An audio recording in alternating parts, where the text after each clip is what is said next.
Pessoal, então só para trazer como esse tipo de dado, né, que a gente vai ler, ele pode vir nas mais diversas formas possíveis e como a gente faz para ajustar esses parâmetros da maneira adequada, eu criei dois arquivos aqui, um chamado viagens underline trabalho 2 e um outro viagens underline trabalho 3, tá?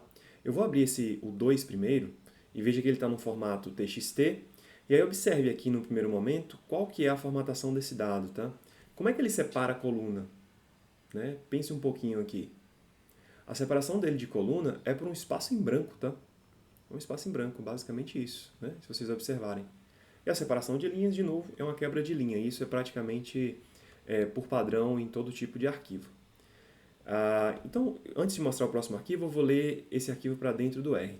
E aí eu vou chamar esse arquivo de df4 e eu vou usar aquela função read.csv e vou chamar aqui viagens, underline trabalho 2, ele está no formato .txt, tá? E aí eu vou ler de acordo com os parâmetros default dessa função, né? O padrão, que é a separação de coluna por vírgula e a separação decimal por ponto, tá? Só um outro detalhe nesse arquivo aqui, veja que a separação desse número, a separação decimal dele, está por vírgula, tá? Está por vírgula. Então, muito bem. Eu vou fazer a leitura e aí vou dar um view nesse df4. Tá? Observe como a tabela desse dado veio completamente bagunçada, né?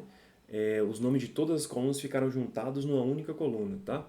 E aí, nos números que tem separação decimal, a vírgula ele utilizou para separar essa coluna do nome do indivíduo, né? Que seria a primeira coluna lá.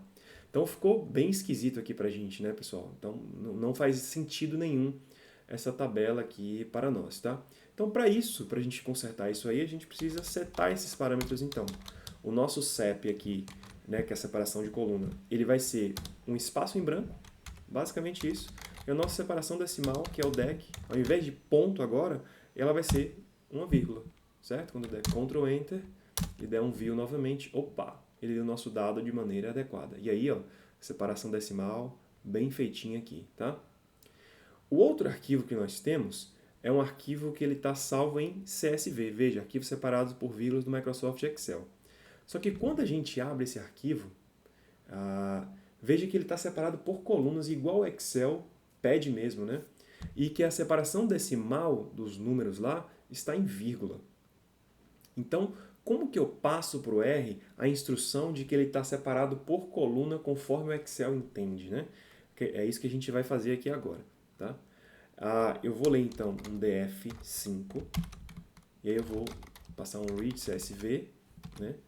Eu vou ler esse meu arquivo viagens trabalho 3.csv, tá?